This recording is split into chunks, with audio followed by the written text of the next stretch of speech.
Good morning. Today I'm going to explain about the 10 most important facts that I learned from international finance. The first one it will be hyperinflation. What is this? This is a measure that describes an excessive and out of control general price that increases as the result of an extreme inflation. Why is this very important? Because this can destroy the economy of a lot of countries if it exists in measures. Like we have examples like Zimbabwe, Venezuela, even Argentina that have these cases of hyperinflation, and it can totally destroy any country. So the next one will be exchange rate.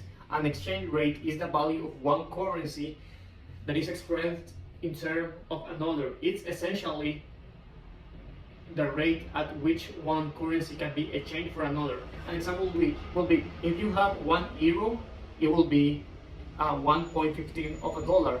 It means that 1 US dollar can be exchanged for 0.95 euros. It will be a dollarized economy. Dollarization is when a country uses a foreign currency, mostly such as an American dollar, as legal tender or alongside its own currency. Okay, so I want to tell you some pros and cons about a dollarization. I am from El Salvador, so I live on a dollarized economy. And one of the pros that we have is that it's easier for us to make trades with the United States because we do not have to use an exchange rate like I mentioned it before. And some of the cons that we have as a dollarized economy is that we do not have a central bank. So we depend on the United States, on the Federal Reserve.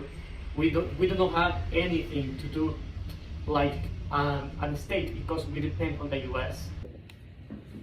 So the next important fact that I want to tell you is about the currency. Currency is a system of money used within a particular country or any region. It serves as a medium of exchange, a unit of account, and a store of value.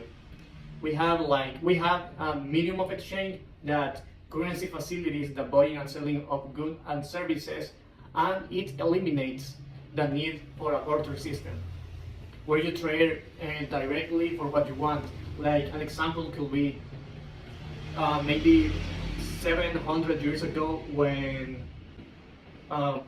Indians need to trade, like, okay, I have some of these fruits, I want to exchange you these fruits for meat. This is an example only. So this is current. This kind of investment is very common here in Latin America. For example, I can give you call centers. What do call centers do? Yeah, they give employment to people. They give better salary than the common salary or the minimum wage. But the problem with call centers and this type of industry is that all the money that is produced, all the gains that the company has, is not for the countries. Like Nicaragua will not see that money. That money is always going back to the United States. So yeah, it is beneficial for a company, but it mostly destroys the economy and it gives more social problems to the country where you at. For example, another example could be Bangladesh or the India, where some brands like Nike, Reebok, Zara have their operations there, and like these countries do not have some sanitary, like these countries do not have laws against sanitary problems about chemicals. So these companies went to these countries because it's cheaper and they can make a full contamination in these countries.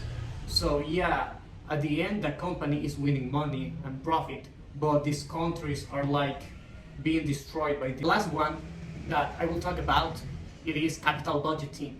Capital budgeting is a process that helps the organization decide whether to invest in long-term assets like new equipment, facilities to increase cash flows or meet strategic goals. It involves analyzing cash inflows and outflows rather than just revenues and expenses. Okay, so capital budgeting can help companies by maximize returns, use resources effectively, reduce the risk, make informed decisions, and take a long-term perspective. So this was all. Thank you very much for your attention. I know that I'm not with the best suite or the best background, but I only have time of this moment. And thank you very much for your classmates. And I hope you have a beautiful vacation. Please take care.